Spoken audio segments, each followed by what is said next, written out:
માળા વિતરણ કર્યા એના કરતાં તો ગળા વિતરણ કર્યા હોત તો સારું હતું, કારણ કે ગળાની અંદર જલ્દીથી ચકલીઓ માળા બનાવે. વન વિભાગ દ્વારા આ વાત પકડજો, કારણ કે વન વિભાગવાળાને પણ ખબર પડી શકે કે ગળાની અંદર ચકલીઓ જલ્દીથી માળા બનાવે. હલો મિત્રો, કેમ છો? સ્વાગત છે તમારું ફરી એક નવા વ્લોગ્સમાં. તો મિત્રો, આજે છે આપણા ગામનો ચાંડિયો. કાલે મેં વ્લોગ્સ બનાવેલો છે કે આપણા ગામનો ચાંડિયો છે, પરંતુ કાલે નહોતું અને આજે છે આપણા ગામનો ચાંડિયો. આજે છે છઠ, તો છઠના દિવસે આપણા ગામનો ચાંડિયો ભરાય છે, તો આપણે ચાંડિયો જોવા માટે જઈશું. તો ચાંડિયો શું છે એ પણ હું તમને કહીશ કે એક મેળો જ ભરાય છે ત્યાં.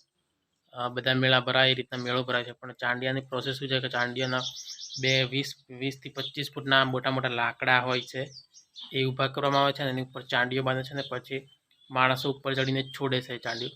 તો ચલો કેવી રીતના શું છે એ તો હું તમને વિડીયોને બતાવીશ. હું જોવાનો છું 5 વાગે ચાંડિયો ભરાય છે, તો 5 વાગે જોવા માટે જઈશ. અને ચાંડિયો કોની યાદમાં ભરાય છે, શું છે એ બધું મને કંઈ ખબર નહીં, પરંતુ હું તમને કહીશ કે જો તમને ખબર હોય તો મને કમેન્ટમાં જરૂર બતાવો, કારણ કે મને તો કોઈ ખબર નથી કે કેમ ભરાય શું છે.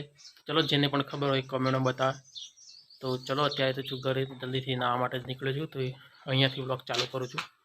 તો ચલો ગાઈસ, જલ્દીથી આપણે નાહી લઈએ. ચાંડિયાની કેવી રીતના ભરાય છે, ચાંડિયાની પ્રોસેસ શું છે મને કંઈ ખબર નથી. કોઈને ખબર હોય તો કમેન્ટમાં બતાવો, કારણ કે ચાંદી વર્ષોથી ચાલી આવ્યું, આ બધી સંસ્કૃતિ છે અમારામાં. તો મને તો કંઈ ખબર નથી. શક્ય બને તો કોઈનામાંથી હું બતાવીશ, કોઈ કાકા હોય એમના જોડેથી હું પૂછીશ કે ચાંદીઓ કોની યાદમાં ભરાય છે, શું છે. તો ચલો ગાઈઝ, તમને ખબર હોય તો કમેન્ટ બતાવી દેજો. તો ચલો જલ્દીથી નાવા જઈએ, પછી કામ કરીશું. ચલો ગાઈઝ, ચાંદીઓ લાકડામાંથી ઘડી અને બનાવે છે, લાકડામાંથી બનાવવામાં આવે છે. લાકડામાંથી રમકડા જેવું બનાવે છે અને રમકડા જેવું ઉપર બાંધે છે. 20 થી 25 ફૂટ ઉપર બાંધે છે અને પછી ગોળ ગોળ રમતા હોય છે, બધાને રમી અને પછી જાય છે અને ઉપર ચડે છે, અને જે ચડતું હોય એને પાછા ખીચી પણ લે છે. એટલું બધું કરે છે બધું. તો એવી રીતના કરીને જે ઉપર ચડે એ ચાંડિયો છોડે છે, ઉપર ચડીને જ છોડવામાં આવે છે ચાંડિયો. તો એવી બધી પ્રોસેસ છે ચાંડિયાની. તો ચાંડિયો તમને જો ખબર હોય તો કમેન્ટ બતાવી દેજો. મને એવું કંઈ ખબર નથી કે ચાંડિયો કોની યાદમાં શું ભરાય, કેમ ભરાય, પરંતુ વર્ષોથી ચાલતી આવી એવી બધી સંસ્કૃતિ છે, એટલા માટે ચાંડિયો ભરાય છે અને મેળો પણ ભરાય છે. ચાંડિયો એક જાતનો મેળો જ છે.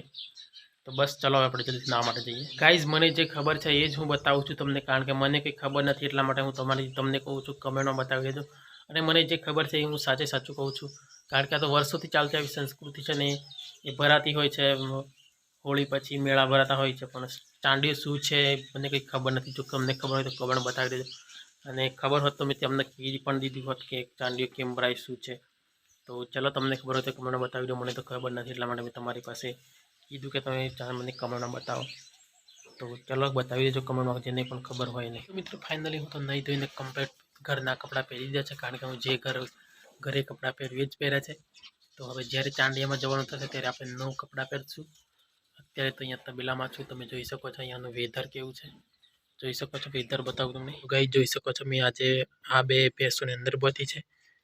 રોજ આ 2 બંધાતી, પરંતુ આજે 2 પેલી કોટની પેલી બાજુ બહાર તાપ આવતો એટલા માટે અંદર બાંધી છે. અને અહીંયાનું વેધર તમે જોઈ શકો છો, નાની નાની ચકલીઓ કેટલી બધી આવે છે અહીંયા. અને પેલી બાજુ બી પક્ષીઓ છે નાના નાના, જોઈ શકો છો ડોળ પર. અને પેલી બાજુ કાબર 2. તો ગાઈસ, એ બધું કેમ આવે છે કહું તમને. તો અહીંયા કોટ પર મેં પાણી ભરી મૂક્યું છે. બધી જેટલા પણ વાસણ છે એટલા બધા છલો ભરેલા છે. અને ઉપર ચકલીઓના માળા છે. બીજી ચકલીઓ આ પાઇપમાં વાવી છે, એમ કરીને ઘણી બધી ચકલીઓ અહીંયા વાવેલી છે. તો એના લીધે આપણા તબેલાનું વેધર બહુ સારું રહે છે, અને સવારમાં પણ ચકલીઓના ગુંજવાંજથી બહુ સારું લાગે છે. તમે પણ આવી રીતના ઘડા બાંધો તમારા તબેલા હોય, આસપાસ ગમે તે માળો, આસપાસ ગમે તે તમારું ઘર હોય, તો તમે આવા ઘડા બાંધો. ચકલીઓ ત્યાંથી તેમને બચ્ચાને જન્મ આપે અને ચકલીઓનો પણ વધારો થાય. ગઈકાલે ચકલી ડે ઉજવવામાં આવ્યું છે વન વિભાગ દ્વારા. તો ચકલીઓના માળા ઘણા બધા વિતરણ કરવામાં આવ્યા છે, પરંતુ તમે માળા એવા ના કરશો અને તમે આવા ઘડા બાંધશો તો પણ ચકલીઓ જલ્દીથી તેમાં માળા બનાવશે. અને માળા વિતરણ કર્યા એના કરતાં તો ઘડા વિતરણ કર્યા હોત તો સારું હતું, કારણ કે ગળાની અંદર જલ્દીથી ચકલીઓ માળા બનાવે છે. એ વન વિભાગ દ્વારા આ વાત પકડજો, કારણ કે વન વિભાગવાળાને પણ ખબર પડી શકે કે ગળાની અંદર ચકલીઓ જલ્દીથી માળા બનાવે છે. અને આ 2 ઘડા બાંધ્યા છે, એની અંદર ઘણી બધી ચકલીઓ બચ્ચાને જન્મ આપીને પણ જતી રહી છે. તો તમે પણ ઘડા આવી રીતના બાંધો. અને ચકલી માળાની અંદર તો ચકલી સાજ માળો બનાવે ના બનાવે તો કંઈ ખબર નથી, પણ ગળાની અંદર બહુ જલ્દી માળો બનાવે છે ચકલી, અને બચ્ચાને જન્મ પણ આપે છે. તો વન વિભાગ સુધી આ વાત મારી પહોંચાડો, અને વન વિભાગ પણ આવા ગળા વિતરણ કરે, ચકલીના માળા વિતરણ ના કરે, કારણ કે ગળાની અંદર ચકલી જલ્દીથી માળો બનાવે છે અને જલ્દીથી બચ્ચાને જન્મ પણ આપે છે એવું હું કહું છું. મિત્રો ફાઇનલી મસ્ત તૈયાર થઈ ગયો છે. મેં આ કપડાં પહેર્યા છે, ઘડિયાળ અને બૂટ. તો ફાઇનલી મેળામાં જવા માટે તૈયાર થઈ ગયું છું, ચાંડિયામાં જવા માટે. સવારે આપણે ચાંડિયાની વાત કરી હતી, તો ચાંડિયા કેવી રીતના ભરે છે, શું છે, તમે વિડીયો પર બધાને જો વિડીયો પૂરેપૂરો જો ધ્યાનથી જોયો ત્યાં આપણે ઘરની નજીક હશે એટલે વધારે વિડીયો શૂટ નથી કરતા અહીંથી જવાનું, કારણ કે બિલકુલ નજીક છે એટલા માટે, બરાબર. તો ત્યાં જઈને વધારે વિડીયો શૂટ કરશું ને ત્યાંથી જ બધું બતાવીશ કેવી રીતના શું છે. તો ચલો ગાઈસ જલ્દીથી નીકળીએ. તો ચલો.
ફાઇનલી તો આવી ગયો છું ચાંડિયામાંથી સીધો ડેરીમાં. ઘરે જઈને જલ્દી કપડાં ચેન્જ કરીને આવી છું ડેરીમાં. તમને ખબર જ છે કે આપણે 6 વાગે ડેરીનો ટાઈમ છે, તો જલ્દી આપણે ઘરે આવવું પડે. તો મિત્રો મને તો એવું લાગે છે કે આ ચાંડિયા ખાલી પબ્લિકના મનોરંજન માટે, પબ્લિકના ટાઈમપાસ માટે ભરવામાં આવે છે. એવું જ હોવું જોઈએ, કારણ કે પબ્લિકના આનંદ માટે ભરવામાં આવતા હોય છે.